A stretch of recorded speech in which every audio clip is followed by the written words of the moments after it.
Hello dear aspirants and welcome to EduTap. So guys, this is part 24 of your practice passages from the previous year questions. And guys, in this series we are covering top 1000 questions for your preparation for CSAT exam. So guys, don't forget to like the session and don't forget to subscribe to the channel if you're here for the first time. So guys, this series is going to continue till your exam date, and next week guys we are starting with our live classes in our courses.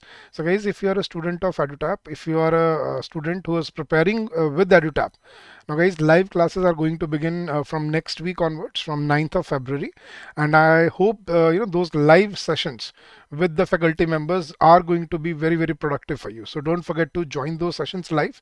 The link for our courses is given in the description of the video, but if you have not enrolled with us, let me show you how you can do this. Guys, just go to your browser and just type edutap, that's our name. Just type edutap.in and press enter, and you will land on our homepage. Scroll down and you'll see all the courses available to you. At the bottom you'll see CSAT courses. Click on this and you will find CSAT courses available to you. Now this is the test series for your 2026 CSAT preparation, which includes solved PYQs, chapter wise tests, sectional tests, full length tests, and this is a one-stop solution for all your needs for UPSC. This is the master course which includes everything: live classes for quants, reasoning, English, comprehensive ability, that is, concept classes which are pre-recorded and are available to you on day one. Then all the mock tests are available to you, including all that PYQs, chapter wise tests, sectional tests, and full length mock tests are also included. So all the components of test series are also included in the master course, and you can also join the demo lessons, which is absolutely free, and see what quality we provide you in our courses. So guys, we are offering flat 80% discount on our courses, and the coupon code is FEB80, capital FEB80, and you can use this to avail 80% discount on our courses. So guys, this is the right time you start preparing for your CSAT, because CSAT takes a little while to prepare, and it's not that easy that you can just clear it away in just 1 month. So it's February, and I think it is right time you start preparing. It is going to take 2 to 3 months to be fully prepared for CSAT, and that is why we are running these sessions for you, these courses for you. So start on time. Alright guys, so let's begin with today's session. So first we are going to I'm going to provide you the solution for the homework from the previous week's passages, and then we are going to practice a few more passages in the session today. So the question was, the passage seems to argue. So let's read the passage guys. The interests of working and poor people have historically been neglected in the planning of our cities. कि working और जो working class है और जो poor लोग हैं उनको कभी भी सिटीज़ की प्लानिंग में इंक्लूड नहीं किया गया, नेग्लेक्ट किया गया है. Our cities are increasingly intolerant, unsafe and unlivable places for large numbers of citizens, and yet we continue to plan via the old ways, the static development plan that draws exclusively from technical expertise, distanced from people's life experiences and needs, and actively excluding large number of people, places, activities and practices that are an integral part of the city. So basically what they're saying is, cities are being developed with the with the old static development plan, which only talks about the technical expertise, but it does not consider live experiences and needs of people, and it actively does not consider the large number of people, places, activities and practices that are an integral part of the city. So that means we have poor planning in our cities. So that is what the passage says. So let's read the option guys. The passage seems to argue against the monopoly of builders and the interest of elite groups. It was not about elite groups or builders, but it's more about not catering to the needs of people. Against the need for global and smart cities. No, this is contradictory. In favor of planning cities mainly for working class and poor people. Yeah, in favor of participation of people's groups in city planning. Now guys, you might seem that option C is correct, but it is not. It's not in favor of planning cities for only working class and poor people. It's basically in favor of participation of people's groups in city planning, that people should be included in your decisions while you are planning your city. Their need should be considered when you are planning your city, and that is what the passage is arguing. So option D is your correct answer. So that was your homework passage from last week. Chaliye, let's start with some new passages this week, and I'm also going to give you a homework passage today as well. So first question is there are three assumptions that are given to you. So we are not going to read assumptions because that is going to bias your opinion. So just understand if there are assumptions, just read the passage and then solve the options. Chale, so let's read the passage, guys. In India, authorities, that means that in central authorities, the government agencies, authorities always look to store the maximum amount of water in reservoirs during the monsoon season. ये India में authorities हमेशा क्या करते हैं, monsoon season में जो रेजर्वोयर होते हैं जहाँ पे पानी इकट्ठा करते हैं वहाँ पे मैक्सिमम अमाउंट रखते हैं, which is then used for irrigation and generation of electricity during the summer months, जिससे गर्मियों के टाइम पे इरिगेशन और जनरेशन का इलेक्ट्रिसिटी जनरेशन के लिए उस पानी को यूज़ किया जाता है. It is an internationally accepted practice that water level of a reservoir should be kept below a certain level before the onset of monsoon season.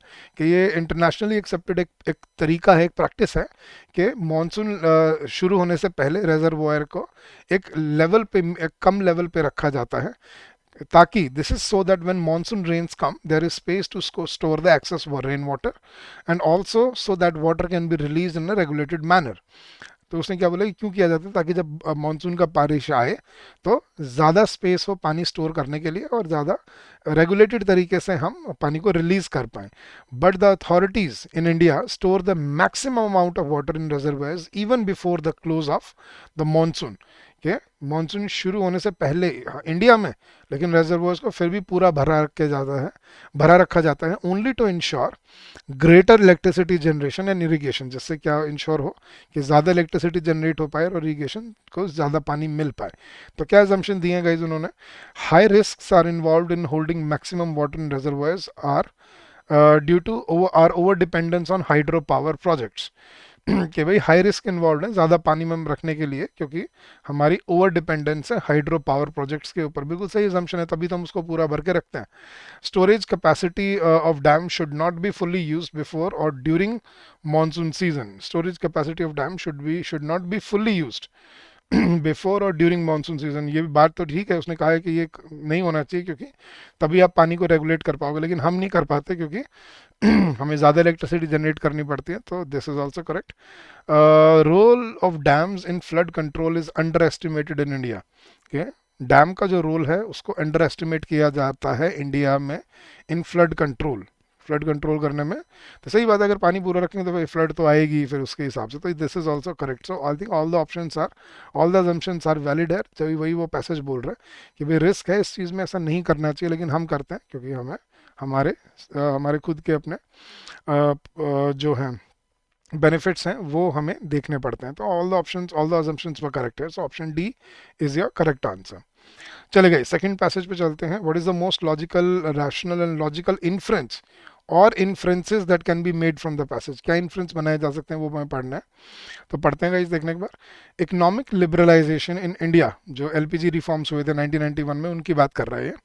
तो economic liberalisation in India was shaped largely by the economic problems of the government then by the economic priorities of the people और by the long term development objectives. के जो LPG reforms लिए गए थे वो government ने अपनी मजबूरी की वजह से लिए थे. आज उनको बताया जाता है एलपीजी रिफॉर्म्स इतने अच्छे थे, ये थे, बट उस वक्त पे वो लिए गए थे क्योंकि गवर्नमेंट की कुछ खुद की इकोनॉमिक प्रॉब्लम्स रही थी, चैलेंजेस रहे थे.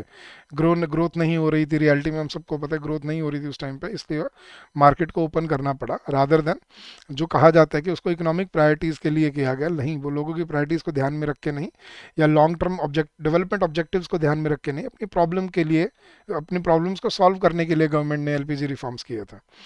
Thus, there were limitations in conception and design, which have been subsequently validated by experience. इसी वजह से उसके एलपीजी रिफॉर्म्स में कुछ लिमिटेशंस थी, कमियां थी, जो बाद में अपने एक्सपीरियंस से हमें समझ भी आई.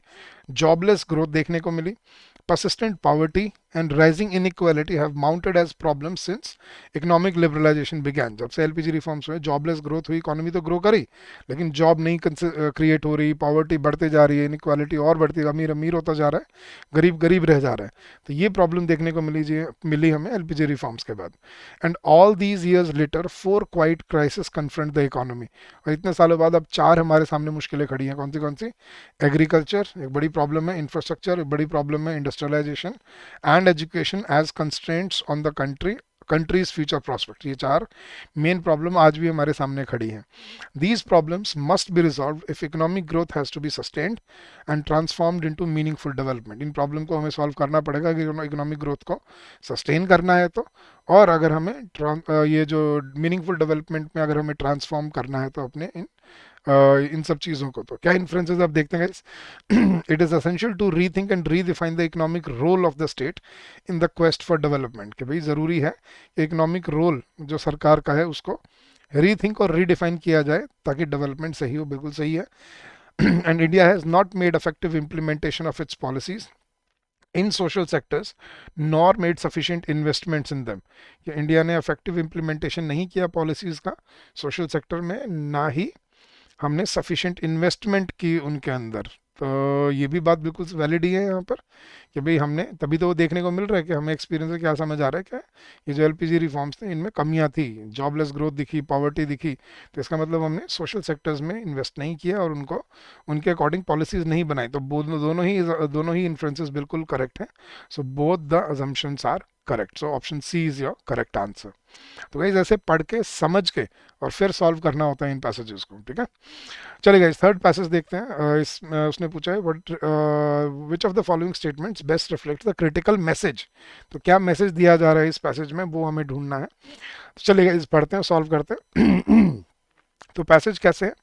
Spanish ships in the late 16th century first brought the potato tuber from South America to Europe, whereby in the early 19th century it had become a reliable backup to cereal crops, particularly in the cold, rain-soaked soils of Ireland. Spanish ships जो थे वो 16वीं century के and में potato tuber लेके आए south America से Europe में, और 19वीं सेंचुरी आते आते वो एक बैकअप क्रॉप बन गई सीरियल क्रॉप्स की. पोटैटो ट्यूबर्स जो थी पर्टिकुलरली कौन से एरियाज में, आयरलैंड में, जहाँ पे बहुत ज़्यादा बारिश रहती थी. The Irish were soon almost wholly dependent on the potato as the staple food. और थोड़े ही वक्त में आयरिश फुल्ली डिपेंडेंट हो गए पोटैटो के ऊपर, जो उनका स्टेपल फूड बन गया. As they were planting primarily one prodigious variety the lumper potato, क्योंकि वो सिर्फ एक ही वैरायटी उगा रहे थे जो कौन सी थी, lumper potato, whose genetic frailty would be cruelly exposed by the fungus phytophthora infestans. तो जिसकी बाद में उसकी फ्रेजिलिटी एक्सपोज हुई, जो एक फंगस आई जिसमें, जो उनके उस फसल के अंदर जो था, जिसका नाम था फाइटोप्थेरा इन्फेस्टेंट्स. इन 1845 में क्या हुआ, spores of the deadly fungus began spreading across the country. के उस बीमारी के, ये जो फंगस थी ये पूरी कंट्री में फैलने लगे स्पोर्स उसके, destroying nearly all the lumpers in its path. जो उसने अपने जितनी भी फसल थी उस पोटैटो की वो सारी खत्म नष्ट कर दी, क्योंकि वो एक डेडली फंगस था. द रिजल्टिंग फैमाइन किल्ड और डिस्प्लेस्ड मिनियंस, जिसकी वजह से क्या हुआ कि लाखों लोग मरे और लाखों लोगों को वहाँ से बेघर होना पड़ा. तो मतलब भुखमरी आ गई वहाँ पे, बेसिकली ड्रॉट वो आ गया, मतलब फैमिन हो गया. राइट, तो ये उसने बोला है. तो क्या क्रिटिकल मैसेज मिला है हमें इससे, कि भाई हमें अपनी क्रॉप्स को ऐसे नहीं छोड़ना चाहिए, क्योंकि बाहर फॉरेन क्रॉप को देख के हमें और बैकअप क्रॉप्स रखनी चाहिए ताकि ये प्रॉब्लम ना आए. तो उसने क्या ऑप्शन दिया देखना. For introducing any foreign plant into a country the soil and climate conditions of that country should be suitable. ये उसने मैसेज दिया है कि कोई नई क्रॉप को इंट्रोड्यूस करने के लिए सॉइल और क्लाइमेट कंडीशंस कंट्री की सूटेबल होनी चाहिए. ठीक है, देखते हैं आगे देखते हैं. As a staple food of a country tuber crops like potato can not replace cereal crops. ये नहीं है कि पोटैटो रिप्लेस नहीं कर सकते, बट वो सही तरह से उसको पहले सस्टेनेबल बनाना होता है. Third, some of the fungal infections और plants can not be prevented और stopped from spreading across large areas. ये नहीं कह रहा वो कि कुछ फंगल इन्फेक्शन को रोका नहीं जा सकता. Then fourth is relying on a homogenous food source is not desirable. Yes, ये है असली बात. जो उसने मैसेज दिया है वो क्या है कि एक ही किस्म के फूड सोर्स पे रिलाई करना एक डिजायरेबल आउटकम नहीं होता. एक ही अगर फसल उगाते रहोगे आप, तो उसमें एक भी प्रॉब्लम आ गई छोटी सी भी, तो पूरा देश को उसके भुगतान मतलब भरना पड़ेगा.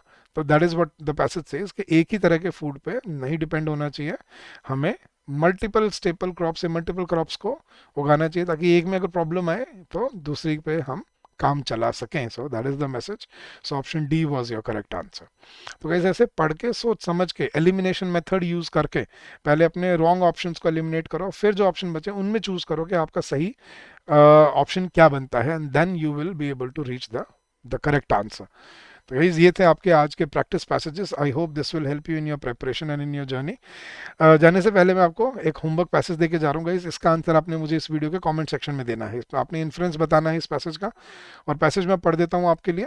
आप भी पढ़ सकते हो वीडियो को एक बार रोक के यहाँ पर, नहीं तो आपको पीडीएफ मिल जाएगा। अगर आपको पीडीएफ चाहिए इन सेशंस का तो हमारे टेलीग्राम चैनल पे ये रेगुलरली पीडीएफ अपलोड होते रहते हैं, बिल्कुल free of cost. The link for our Telegram channel is given in the description of the video. तो वो ज्वाइन कीजिए और वहाँ से जाके ये सारी पीडीएफ्स ले लीजिए। तो पैसेज कुछ ऐसे है, bank credit to the industrial sector has started shrinking.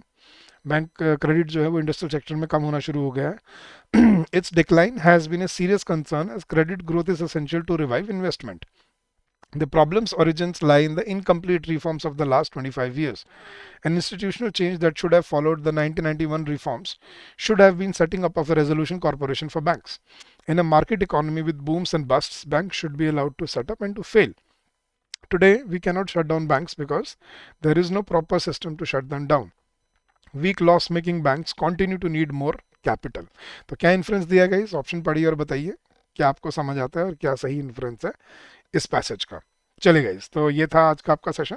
But guys before I wrap up, मैं आपको जाने से पहले फिर से अपने कोर्सेज के बारे में एक बार बता देता हूँ। आपको बस क्या करना है गाइज, आपको अपने ब्राउज़र पे जाना है, अपने गूगल पे कहीं पे भी, क्रोम पे, और जाके बस टाइप करना है edutap.in। आप जैसे ही edutap.in सर्च करेंगे आप हमारे लैंडिंग पेज पे आ जाएंगे, आपको सारे कोर्सेज दिखेंगे सामने ही।